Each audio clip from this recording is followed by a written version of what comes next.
평생 모은 노후 자금 10억 원을 사기당했습니다. 그런데 가해자는 통장에 0원이라며 배상을 완강히 거부합니다. 오히려 자기는 감옥에 다녀오겠다며 적반하장으로 나옵니다. 억장이 무너지는 이 끔찍한 상황, 과연 남의 일일까요? 오늘 영상에서는 사기꾼이 숨긴 돈을 기어코 찾아내는 합법적인 응징 방법을 공개합니다. 김모 씨는 교묘한 기획부동산 사기 조직에 철저히 속았습니다. 무려 10억 원이라는 소중한 노후 자금을 잃고 말았죠.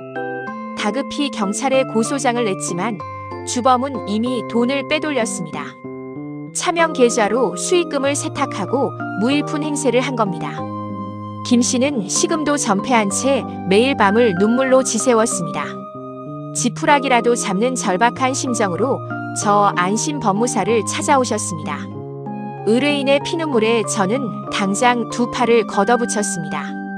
가장 먼저 가해자가 기소되기 전에 짧은 틈새를 노렸습니다. 신속한 채권 가압류를 통해 남은 자산을 꽁꽁 묶어버렸죠. 그리고 길고 지치는 수사기관 조사에 직접 동행했습니다. 수사관에게 1원 단위까지 쪼갠 객관적인 금융거래 내역을 제출했습니다. 단순한 피해 금액이 아닌 민사적 손해액을 정확히 특정하기 위해서였죠. 경찰 조서에 이 금액이 명시되도록 강력하게 요구했습니다.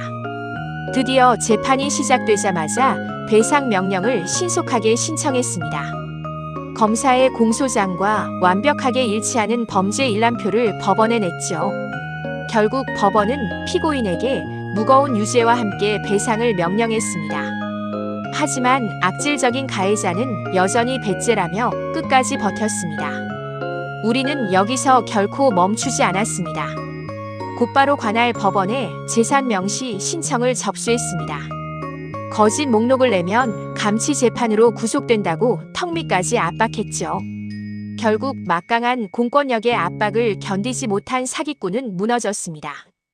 친척 명의로 몰래 숨겨둔 은닉 재산을 스스로 실토하게 만들었습니다.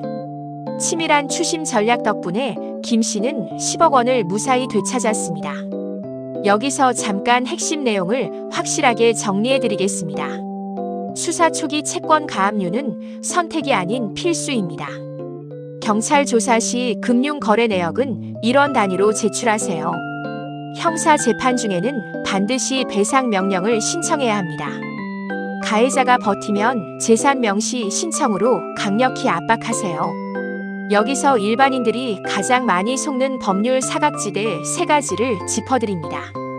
첫째, 형사 고소만 하면 돈을 돌려받는다고 순진하게 착각합니다.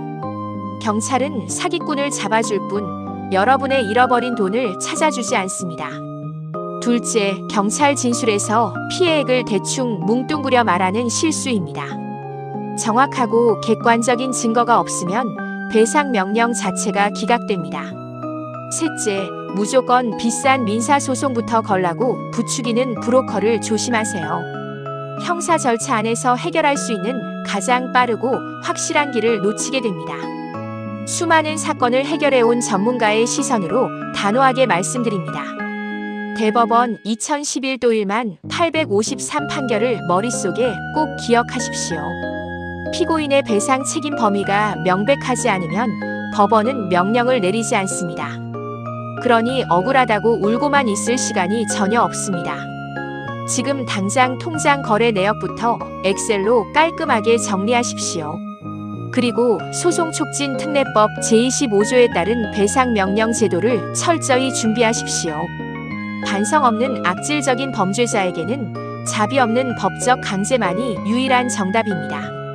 사기 피해로 피눈물을 흘리며 고통받고 계신다면 절대 혼자 앓지 마십시오. 더 상세한 서류 양식과 대법원 판례 전문은 설명란에 블로그 링크에 있습니다.